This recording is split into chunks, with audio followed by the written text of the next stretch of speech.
أعوذ بالله من الشيطان الرجيم. بسم الله الرحمن الرحيم. الحمد لله رب العالمين الرحمن الرحيم مالك يوم الدين إياك نعبد وإياك نستعين اهدنا الصراط المستقيم صراط الذين أنعمت عليهم غير المغضوب عليهم ولا الضالين. بسم الله الرحمن الرحيم. قل أعوذ برب الناس ملك الناس إله الناس من شر الوسواس الخناس الذي يوسوس في صدور الناس من الجنة والناس. صدق الله العظيم. دعاء ختم القرآن. اللهم آنس وحشتي في قبري اللهم ارحمني بالقرآن العظيم واجعله لي إماما ونورا وهدى ورحمة. اللهم ذكرني منه ما نسيت وعلمني منه ما جهلت وارزقني تلاوته آناء الليل وآناء النهار واجعله لي حجة يا رب العالمين آمين. قرآن پاک اللہ تعالیٰ کا کلام ہے. آسمانی کتابیں اس کے علاوہ بھی ہیں لیکن سب کتاب ہیں اور قرآن اللہ کا کلام ہے. یہی خصوصیت ہے کہ باقی تمام کتابیں اللہ تعالیٰ نے ایک ہی مرتبہ نازل فرمائی ہیں اور قرآن پاک درجہ بدرجہ اللہ تعالیٰ نے نازل فرمایا ہے. 23 سال کے کم و بیش عرصے میں قرآن پاک نازل ہوا ہے اور یہ اللہ کا کلام ہے. اور کلام جتنی اونچی شان والے کا ہوا کرتا ہے اس کی عزت اکرام بھی اتنا ہی اونچا ہوا کرتا ہے. کتابیں تو دنیا میں بہت ساری ہیں. قرآن پاک وہ کتاب ہے جو عزتوں والی کتاب ہے. جو بھی اس قرآن سے جڑتا ہے، جو بھی اس قرآن کو اپنے سینے میں محفوظ کرتا ہے، جو بھی اس قرآن کو اپنی زندگی میں سب سے آگے رکھتا ہے، اللہ تعالیٰ اس کو بھی عزت والا بنا دیتے ہیں، اس کو بھی اکرام والا بنا دیتے ہیں. یہاں تک کہ بے جان اشیاء جیسے اوراق ہیں، گتے ہیں، ہماری بکس میں لگے ہوتے ہیں، کاپی میں لگے ہوتے ہیں، استعمال میں آتے ہیں، لیکن عام طور پر دیکھنے میں آیا ہے کہ ہم ردی والے کو دے دیا کرتے ہیں. لیکن اگر کوئی ایسا صفحہ ہو، ایسا ورق ہو جس پہ قرآن پاک کی کوئی آیت لکھی ہو تو وہ جہاں پر بھی پڑھا ہو فوراً سب سے پہلے تو ہمیں یہ دکھ ہوتا ہے کہ یہ نیچے کیسے چلا گیا. ہم اس کو اٹھاتے ہیں، چومتے ہیں، آنکھوں سے لگاتے ہیں اور اس کو اوپر رکھتے ہیں. یہ ہے قرآن اور اللہ کے کلام کی عزت کہ جس نے اس صفحے کو، اس ورق کو جس کو ہم ردی والے کے پاس ڈال دیا کرتے ہیں، نیچے پڑا ہو تو اٹھاتے نہیں ہیں، لیکن اللہ کے کلام سے اس کی نسبت جڑ گئی تو وہ بھی عزت والا بن گیا، وہ بھی عزت والا بن گیا. تو جو انسان اس کلام کو اپنے سینے میں محفوظ کرے گا اور جو انسان اس کلام اللہ کی تعلیمات کو اپنی زندگی میں لے کر آئے گا اور جو انسان اپنی زندگی کے ہر معاملے میں اس قرآن کی تعلیم کو اپنے سامنے رکھے گا تو یقیناً وہ اللہ کے ہاں باعزت ہو جائے گا. اور جو اللہ کے ہاں باعزت ہوگا وہ ہر جگہ باعزت ہوتا چلا جائے گا. قرآن وہ کلام ہے کہ جس سے ہر نسبت عبادت ہے. مثال کے طور پر قرآن پاک سامنے رکھا ہوا ہے، اس کو آپ دیکھ رہے ہیں اور کیا سوچ ہے کہ یہ اللہ کا کلام ہے تو اس کے دیکھنے پر بھی عبادت کا ثواب ہے. آپ اس کو چھوتے ہیں تو چھونے پر بھی عبادت کا ثواب ہے. قرآن پاک کو آپ سن رہے ہیں، سننے پر بھی عبادت کا ثواب ہے. قرآن پاک کو آپ پڑھتے ہیں، پڑھنے پر بھی، پڑھنا ہو، پڑھانا ہو، چھونا ہو، دیکھنا ہو، قرآن سے جو نسبت بھی انسان کو حاصل ہوتی ہے وہ عبادت بن جاتی ہے، وہ عبادت بن جاتی ہے. تو عقل مند ہے وہ شخص جو اس عزتوں والی کتاب کو تھام لے اور عزتوں والی کتاب سے اپنے تعلق کو مضبوط بنا لے اور ایسا تعلق بنائے کہ دنیا میں ہر شخص یہ پہچانتا ہو کہ یہ قرآن اور اہل قرآن ہے. جیسے حضرت اللہ کے محبوب صلی اللہ علیہ وسلم کے بارے میں جو ہے حضرت عائشہ صدیقہ رضی اللہ تعالیٰ عنہ سے سوال کیا گیا کہ آپ کے اخلاق قرآن، آپ کی زندگی قرآن، آپ کی ہر نسبت، ہر سوال کا جواب قرآن کے ساتھ. تو گویا کہ قرآن اور اللہ کے محبوب یہ ایسی نسبت ہے کہ قرآن دیکھنا ہو تو اللہ کے محبوب کو دیکھ لو، اور اللہ کے محبوب کی زندگی کو دیکھنا ہو تو قرآن کو دیکھ لو.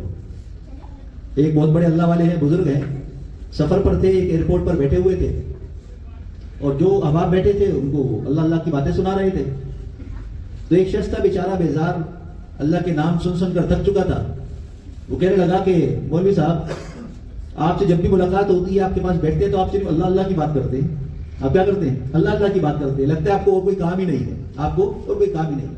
تو اللہ والے وہ بزرگ رونے لگے، ان کی آنکھ میں آنسو آ گئے اس کی بات سن کر، اور کہنے لگے کہ بھائی تجھ سے ایک درخواست ہے، کل قیامت کے دن جب میں اللہ کے سامنے پیش ہوں گا تو تو یہی گواہی قیامت کے دن آ کر دے دینا کہ اللہ اس کو تیرے نام کے سوا کوئی کام نہیں تھا، جب بھی تیرا نام لیتا بیٹھتا تھا تیرا نام لیتا. تو ہم قرآن سے ایسا جڑ جائیں، اپنی زندگی کے ہر معاملے میں قرآن کی بات اس طریقے سے کرنے لگیں کہ ہمارے خاندان میں، ہمارے آفس میں، ہمارے رشتے داروں میں، ہمارے محلے میں، ہمارے ملنے جلنے والوں میں یہ ہماری پہچان بن جائے کہ جب بھی اس سے بات کریں گے یہ قرآن کی بات کرے گا. یہ ہماری پہچان بن جائے. آج ہماری پہچان کیا ہے؟ ہم مسلمان ہیں، کہا کہ ہم پاکستانی ہیں، یہ ہماری پہچان ہے. ہم کہا کہ ہم کراچی کے ہیں، ہم کہا کہ ہم فلاں زبان کے ہیں، ہم کہا کہ ہم فلاں جگہ کے ہیں. ہماری نسبتیں مختلف ہیں. کیا ہی اچھا ہو کہ ہم سب کی نسبت صرف ایک ہو، قرآن کی ہو، کہ ہم قرآن والے ہیں، ہم قرآن کی بات کرنے والے ہیں. ہماری اپنی زندگی کے اوپر یہ کبھی نہ دیکھیں کہ میں عمل کی طرح کر رہا ہوں. وجہ اس کی یہ ہے کہ عمل کی توفیق اللہ تعالیٰ عطا فرماتے ہیں، اور اللہ تعالیٰ عمل کی توفیق انسان کے دل کی کیفیت کے مطابق عطا فرماتے ہیں. ہمارے دلوں کے اندر قرآن کا جتنا جذبہ، جتنی محبت، جتنا لگاؤ ہوگا، ویسے ہی اس کا عمل بھی ہماری زندگی میں آتا چلا جائے گا. تو کبھی بھی اس طرف نظر نہ لے کر جائیں.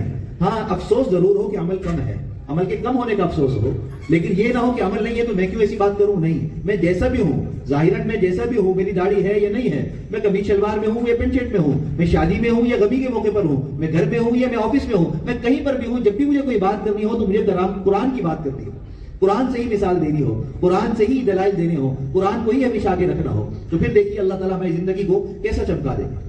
اور کوئی بھی مسلمان ایسا نہیں ملے گا جو یہ کہے کہ مجھے اللہ کی رحمت کی طلب نہیں ہے. ملے گا کوئی نہیں. ہر شخص کیا چاہتا ہے؟ اللہ کی رحمت میں آ جاؤ، اللہ کی رحمت ہو جائے. ہم یہاں تک کہ ہمارا کلام شروع ہوتا ہے السلام علیکم ورحمۃ اللہ، اللہ کی رحمت سے. ہم نماز کا اختتام کرتے ہیں السلام علیکم ورحمۃ اللہ، رحمت. ہر جگہ اللہ کی رحمت کا تذکرہ کرتے ہیں. تو کیا ہی اچھا ہو کہ اللہ کی رحمت کو کھینچنے والی چیز سے ہمارا لگاؤ بن جائے. اور وہ کیا ہے؟ وہ ہے قرآن پاک. تو کیا ہے؟ قرآن پاک. قرآن پاک اللہ کا کلام ہے، اور سب سے زیادہ اللہ کی رحمت کو تیزی کے ساتھ کھینچنے والا وہ کلام اللہ ہے. وہ کلام اللہ ہے. نماز، روزہ، حج، زکوٰۃ ساری عبادات ہیں، لیکن اللہ کی رحمت جس چیز سے سب سے زیادہ متوجہ ہوتی ہے وہ اللہ کا کلام ہے. وہ اللہ کا کلام ہے. صحابہ کرام رضوان اللہ علیہم اجمعین بڑی محبت کے ساتھ قرآن پاک کی تلاوت کیا کرتے تھے، جب بھی ہر وقت ان کے اوپر اللہ کی رحمتوں کا نزول ہوتا رہتا ہے.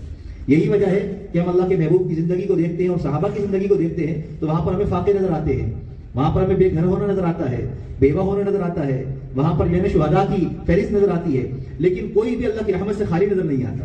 ان حالات کے اندر بھی اوپر اللہ کی رحمت ہو رہی ہے.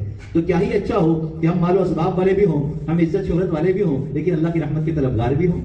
لیکن اللہ کی رحمت کا فائدہ اسی کو ہوگا جس کا دل صاف ہوگا، دل کا برتن ستھرا ہوگا. اس کو اللہ کی رحمت نظر بھی آئے گی، محسوس بھی ہوگی، اور اس کی اپنی زندگی کے اندر اس کی تبدیلیاں بھی آتی ہوئی نظر آئیں گی. بالکل ایسے ہی جیسے بارش ہوتی ہے. اب بارش کے پانی کے بارے میں ہر عقل مند شخص یہ جانتا ہے کہ یہ بڑا مفید ہے، صحت والا ہے، شفا والا ہے، شفاف پانی ہے، صاف پانی ہے. لیکن بارش کے پانی سے فائدہ کون حاصل کر سکتا ہے؟ جو اس پانی کو محفوظ کرتا ہے. اب ایک شخص نے چھت کے اوپر برتن رکھ دیا تاکہ بارش ہو رہی ہے، پانی اس میں محفوظ ہو جائے، لیکن اس نے یہ دھیان نہیں دیا کہ برتن جو رکھا ہے وہ صاف بھی ہے یا نہیں. تو اگر 6 گھنٹے بھی بارش ہوگی اور اس میں پانی فل بھر بھی جائے گا، لیکن اگر برتن گدلا ہوا، گندا ہوا، اس میں کچرا ہوا تو وہ کارآمد نہیں ہوگا. وہ ہم پینے میں استعمال نہیں کریں گے، ہم اس کو اور کام میں لے آئیں گے کیونکہ صاف پانی نہیں ہے. اگرچہ بارش کا پانی ہے اور قرآن پاک میں بارش کے پانی کی تعریف کی گئی ہے، پاک صاف کہا گیا ہے، تو اسی وقت فائدہ ہوگا کہ جب جس برتن میں وہ بارش کا پانی صاف شفاف جمع کیا گیا وہ بھی صاف ہو.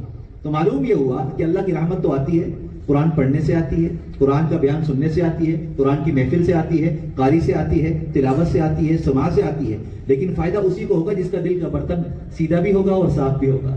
تو اپنے دل کے برتن کو سیدھا بھی کریں اور صاف بھی کریں، پھر اللہ کی رحمت ہم پر آئے گی بھی اور ہمیں وہ محسوس بھی ہوگی. جیسے کھانا ہم کھاتے ہیں تو ہر کھانے کی الگ لذت ہے. بریانی کا ذائقہ الگ ہے، قورمے کا الگ ہے، میٹھے کا الگ ہے، سبزی کا الگ ہے، دال کا الگ ہے، ہر چیز کا ذائقہ الگ الگ ہے. لیکن اگر زبان پر ذائقہ چکھنے کی جو یہ صفت ہے یہ ختم ہو جائے تو پھر سارے کھانے بے ذائقہ ہو جاتے ہیں. محسوس ہوں گے؟ نہیں. اس شخص کے بارے میں کیا کہا جائے گا؟ یہ بیمار ہے، یہ معذور ہے، اس کی زبان کا ذائقہ ختم ہو گیا. ابھی کچھ سالوں سے پہلے ایک بیماری آئی کرونا، اس کی پہچان یہی تھی کہ ذائقہ ختم کر رہی تھی زبان سے. زبان پر کسی چیز کا ذائقہ محسوس نہیں ہو رہا، تو اس بات کی پہچان ہے کہ کرونا ہو گیا. اور کرونا ایسی بیماری جو جان لیوا ہے. کتنا ڈر اور خوف پھیل گیا تھا.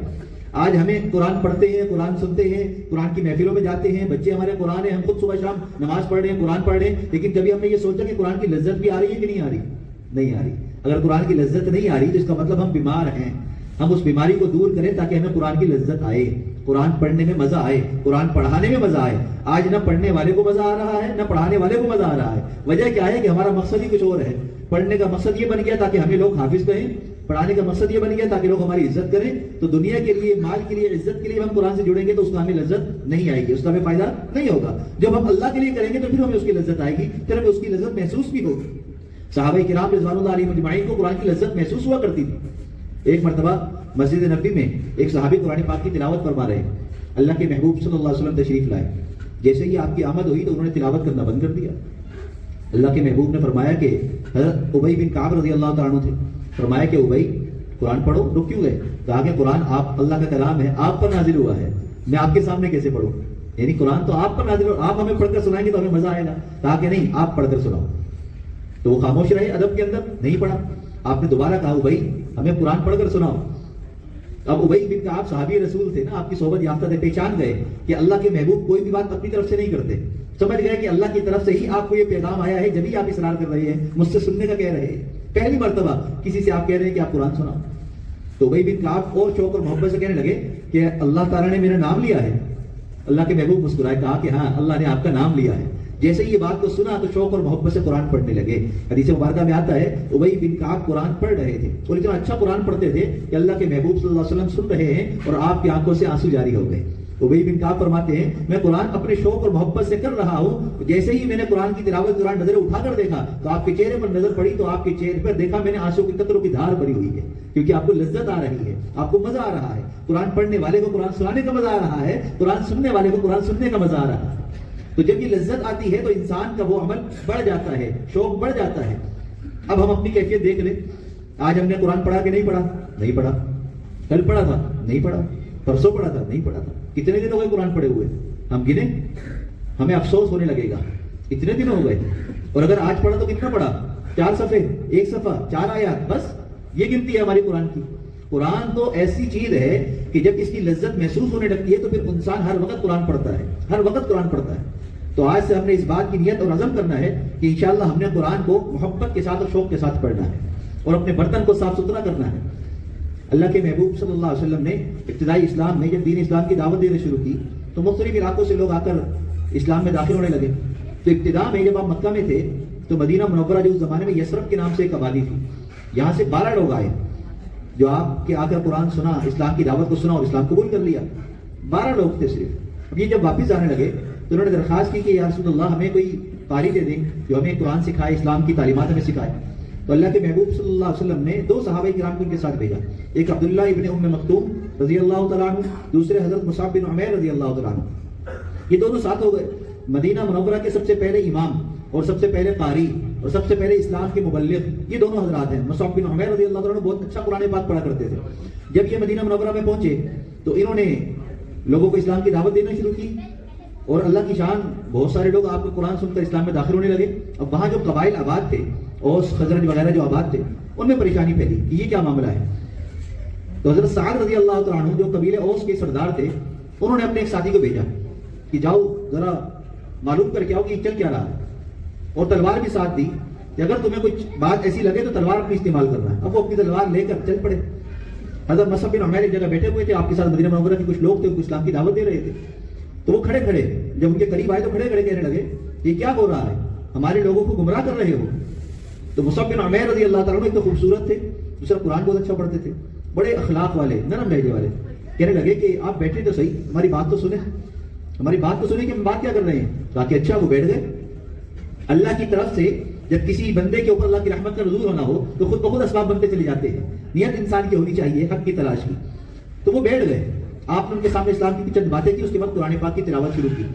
چند آیات تلاوت کی تو انہوں نے روک دیا انہوں نے کہا کہ یہ مجھے بتلاؤ کہ دین اسلام میں داخل ہونے کا طریقہ کیا ہے. اب ان کے چہرے پر مسکراہٹ آئی اور ان کو بتلایا کہ آپ غسل کریں، نہائیں، کپڑے پہنیں اور پھر یہ کلمہ پڑھیں، آپ مسلمان ہو جائیں گے. وہ اللہ کی شان جو ان تلوار لے کر ان کی تحقیق کے لیے آئے تھے، وہ ان کا قرآن سن کر مسلمان ہو گئے.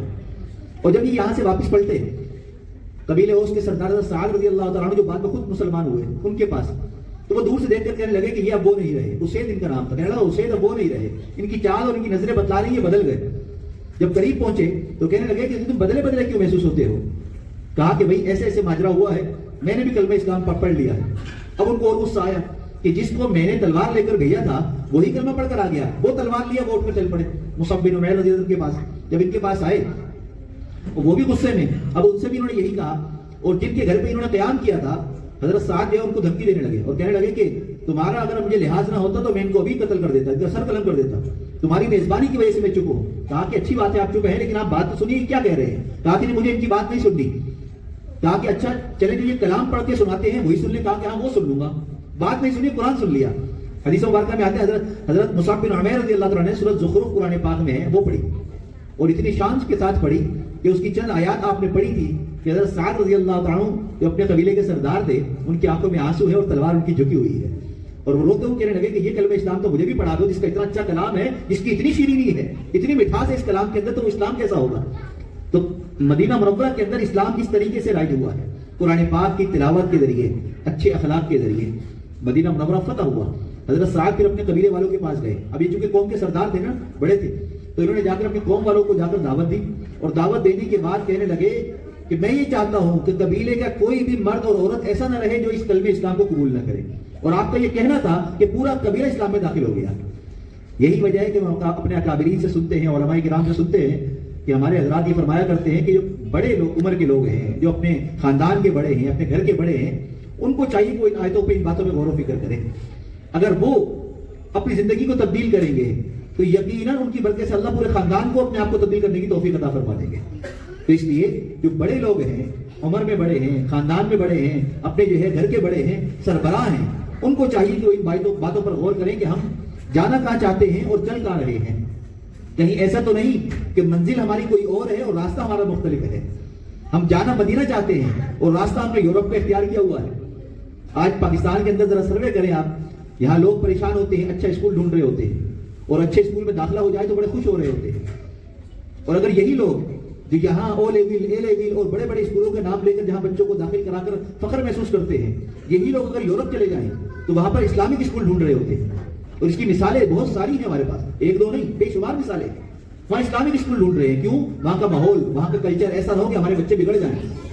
تو جن کی تعلیمات وہاں پر پھیل گئی، جس کی وجہ سے وہاں کا ماحول، کلچر ایسا ہو گیا کہ ہم اس کو اختیار نہیں کرنا چاہتے، وہاں جا کر اسلامک اسکول ڈھونڈتے ہیں. تو کیا ہی اچھا ہو پاکستان میں رہنے والے سارے آج اسلامک اسکول میں اپنے بچوں کو ہم داخل کرانے والے بن جائیں، ہم صحیح معنوں میں مسلمان بن جائیں، تو ہمیں پھر باہر جانے کی اور بہت ساری مثالوں کی ضرورت نہیں پڑے گی. آج ہماری میڈیا پر، ہماری سیاست میں کیا چیز ڈسکس ہو رہی ہے کہ مدارس کی رجسٹریشن کیسے ہونی چاہیے. واللہ کیا بات ہے، کیا المیہ ہے یہ پاکستان کا. کیا وقت آ گیا ہے کہ ہمارے ہم پاکستان جو کلمے کی بنیاد پر ملک بنا، اسلام کے نام پر ملک بنا، دو نظریے کی بنیاد پر بنا تھا، ہندو اور مسلمان، اس بنیاد پر، کلمے کی بنیاد پر ملک بنا تھا. اس ملک کے اندر اسلامی تعلیمات دینے والے مدارس کے بارے میں آج اتنے سال گزرنے کے بعد بھی یہ فیصلہ نہیں ہو پا رہا کہ ان کی رجسٹریشن کیسے ہونی چاہیے. جو کام پہلے دن ہو جانا چاہیے تھا وہ آج تک حل نہیں ہوا. وجہ صرف ایک ہی ہے کہ ہماری منزل کوئی اور ہے، راستہ ہمارا کوئی اور ہے. ہم اپنی منزل کو متعین کریں کہ ہماری منزل کیا ہے. ہمیں جنت میں جانا ہے یا جہنم میں جانا ہے؟ ہمیں یورپ جانا ہے یا ہمیں مکہ مدینہ کی طرف جانا ہے؟ ہمیں کیا ہماری منزل ہے؟ جو کیا ہمارا آئیڈیل کیا ہے؟ رسول اللہ کی ذات، صحابہ کرام وہ ہمارے آئیڈیل ہیں، یا جو ہے یہ سائنسدان، ڈاکٹر، انجینئر؟ اگرچہ یہ کوئی برائی نہیں ہے، لیکن کیا آئیڈیل ہماری یہ ہے؟ اگر یہ آئیڈیل نہیں ہے، رسول اللہ آئیڈیل ہے، آپ کے صحابہ آئیڈیل ہیں، آپ کا لایا ہوا قرآن آئیڈیل ہے، آپ کی بتائی ہوئی باتیں حدیث مبارکہ ہماری آئیڈیل ہے، تو یقین جانیے کہ ہماری منزل درست ہے. بس تھوڑا سا راستہ درست کرنے کی ضرورت ہے. اور راستہ درست کرنے کا طریقہ یہی ہے کہ قرآن کو تھام لیجیے. قرآن آج اس بچے نے اپنے سینے میں محفوظ کیا، اس کی حوصلہ افزائی کے لیے آج ہم سب جہاں جمع ہوئے ہیں. جبال صاحب اور ان کے صاحبزادے، پھر ان کے گھر کی خواتین، پھر اس کی والدہ جنہوں نے بچے کو صبح اٹھا کر تیار کیا، مدرسے کے لیے بھیجا. یقین جانیے جتنے لمحے انہوں نے اس کی کھلانے میں، پلانے میں، اس کو اسکول مدرسے بھیجنے میں، حفظ کرانے میں، اس کے والدین نے، اس کے دادا نے، دادی نے، گھر والوں نے، چچا تایا نے، جس نے بھی اس میں خوشی کا اظہار کیا اور جس نے بھی اس کو بھیجنے کے اندر خوشی کا اظہار کر دیا یا اس کے اندر کوئی بھی اپنا لمحہ استعمال کر دیا، یقیناً اس کے حافظ قرآن ہونے میں سب کا کردار شامل ہے. اور آج سب جو ہے باوقار باعزت لوگ ہیں ایک اس بچے حافظ قرآن کی وجہ سے. تو ایک بچے نے قرآن حفظ کیا، اس کے عزت اور وقار کے لیے آج ہم سب جمع ہو گئے. یقیناً جس طرح دنیا میں آج یہ عزت دار ہے، آخرت میں بھی اسی طرح عزت دار ہوگا، جس کے بارے میں حدیث مبارکہ میں آتا ہے قرآن پاک پڑھنے والے کو قیامت کے اللہ تعالیٰ بلائیں گے اور کہیں گے قاری صاحب قرآن پڑھیے. اب وہ قرآن پڑھنا شروع کرے گا. قاری کہے گا جس طرح تو دنیا کے اندر قرآن کو تجوید، ترتیل اور صفات کے ساتھ بنا کر پڑھا کرتا تھا، ویسے ہی یہاں پر بھی پڑھو. جیسے ہی حافظ اور قاری تلاوت کو شروع کرے گا تو اللہ کہیں گے یہ تیرے جنت کے درجات ہیں، تو چڑھتا چلا جا. ہر آیت پر تیرا ایک درجہ بلند ہوگا، جہاں تیرا قرآن ختم ہوگا وہی تیرا درجہ ہوگا. اور پھر حافظ قرآن کے ماں باپ کے بارے میں حدیث مبارکہ میں آتا ہے اللہ کے محبوب نے فرمایا قیامت کے سب سے بڑا اعزاز ان کے لیے ہوگا کہ سب سے زیادہ چمکدار روشن تاج ان کے والدین کو، حافظ قرآن کے والدین کو اللہ تعالیٰ کی طرف سے پہنایا جائے گا. ساری انسانیت وہاں موجود ہوگی جو اس اعزاز کو دیکھ رہی ہوگی. اور حافظ قرآن سے کہا جائے گا اب بتلا ایسے تیرے عزیز و قریب، ایسے تیرے محلے دار، ایسے تیرے رشتے دار جن کے نام اعمال کی وجہ سے، برائیوں کے مجموعے کی وجہ سے اللہ تعالیٰ کی ناراضگی ایسی ہے کہ جہنم کا فیصلہ ہو سکتا ہے، اگر تو کہے گا تو ہم تیری شفاعت قبول کریں گے، اس کو جنت میں داخل کر دیں گے. تو 10 ایسے لوگ کہ جن پر بدعملی کی وجہ سے، برائی کی وجہ سے جہنم واجب ہو چکی ہوگی، اللہ تعالیٰ حافظ قرآن کی شفاعت قبول کر کے ایسے شخص کی جہنم معاف کر کے جنت میں داخل فرمائیں گے. کون لوگ ہوں گے وہ جن کے لیے معافی کا اعلان ہوگا؟ رشتے دار ہوں گے، پڑوسی ہوں گے؟ نہیں، فرمایا کہ وہ لوگ ہوں گے چاہے وہ رشتے دار ہوں یا نہ ہوں، چاہے وہ محلے دار ہوں یا نہ ہوں، ہر وہ شخص کہ جو عزیز و اقارب میں ہو یا ملنے والوں میں ہو لیکن اس بچے کی حفظ قرآن سے خوش ہو، اس حفظ قرآن سے خوش ہو.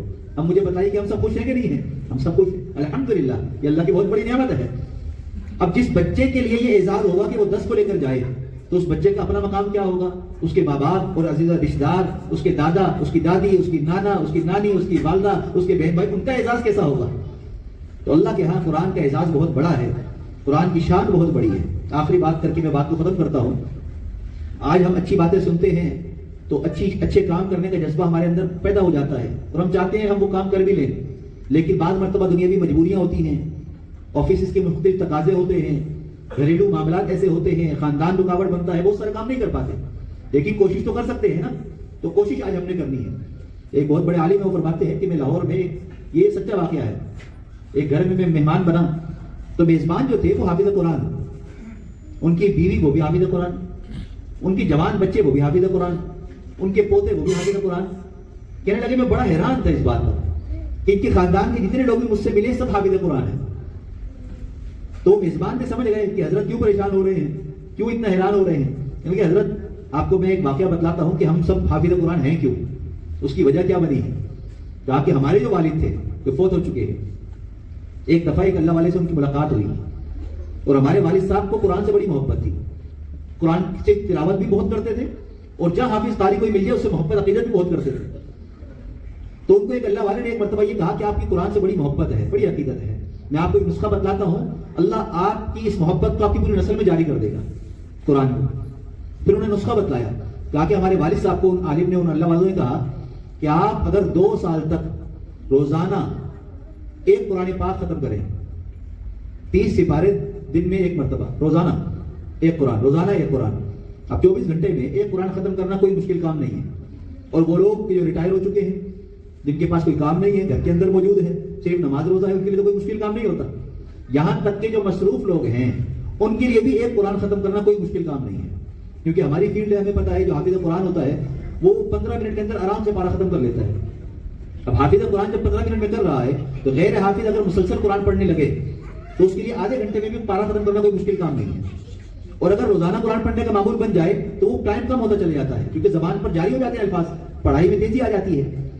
تو کہتے ہیں کہ ہمارے والد صاحب جو فوت ہو چکے، انہوں نے جب ان اللہ والوں کی اس بات کو سنا تو انہوں نے معمول بنا لیا. 2 سال تک مسلسل ان کا ہم نے یہ معمول دیکھا کہ ایک قرآن روزانہ ختم کیا کرتے تھے، اور جب پورا قرآن نہ ہو جاتا سوتے نہیں تھے، پورا قرآن ختم کرتے تھے. تو اس کی برکت یہ ہوئی کہ والد صاحب کا تو انتقال ہو چکا، لیکن ان کے جتنے بیٹے بیٹیاں ہیں، آگے پوتے پوتیاں ہیں، آگے ان کے اولادیں ہیں، الحمدللہ اس کی برکت سے آج سارے حافظ قرآن ہیں، اور ہمارے خاندان میں کوئی بچہ بھی ایسا نہیں ہے جو 7-8 سال کا ہو اور حافظ قرآن نہ ہو. اللہ نے ایسا قرآن کو قبول کر لیا ہے. بھائی ہمت کی بات ہے، اور یہ میں نے کوئی انوکھا واقعہ صحابہ کرام کو تو سنایا نہیں ہے، یہ پاکستان کا ہی واقعہ ہے، ہم جیسے لوگوں کا ہی واقعہ ہے، ہم بھی اس میں شامل ہو سکتے ہیں. بس تھوڑی سی ہمت کی بات ہے، تھوڑی سی جذبے کی بات ہے. اللہ تعالیٰ انسان کی نیت کو دیکھتے ہیں. یہی وجہ ہے کہ اللہ کے محبوب نے فرمایا انما الاعمال بالنیات، اعمال کا دار و مدار تو نیت پر ہے. انسان نیت کرتا ہے، اس کے لیے پھر تھوڑی کوشش شروع کر دیتا ہے، اور پھر اللہ تعالیٰ اس کو پائے تکمیل تک پہنچانا آسان کر دیتے ہیں. اب اس بچے نے بھی قرآن پاک کو مکمل کر لیا. عمر کیا ہے دیکھا جائے تو بہت بڑی عمر تو نہیں ہے، بچہ ہے، نابالغی کی عمر ہے. کیسے مکمل کر لیا؟ اس کے والدین نے، اس کے دادا نے، دادی نے، نانا نے کس نے دعائیں کی ہوگی اس کے لیے، اور کس نے کیسے محنت کی ہوگی، آج اس مقام پر پہنچا ہے کہ حافظ قرآن بن کر بیٹھا ہے. تو اس لیے ہر شخص جو یہاں موجود ہے وہ آج اس پیغام کو اپنے ذمے لے لے، اور اس پیغام کو اپنے ہر ملنے والے تک پہنچائے کہ ہم نے اپنی نسبت کو قرآن سے جوڑنا ہے. جو بھی قرآن سے اس نسبت کو جوڑے گا اور نیت کرے گا، سچی لگن ہوگی، تو یقیناً ہم سب کے خاندانوں کو اللہ قرآن کی نسبت عطا فرما دیں گے. اللہ ہم سب کو سمجھ اور عمل کی توفیق عطا فرمائے.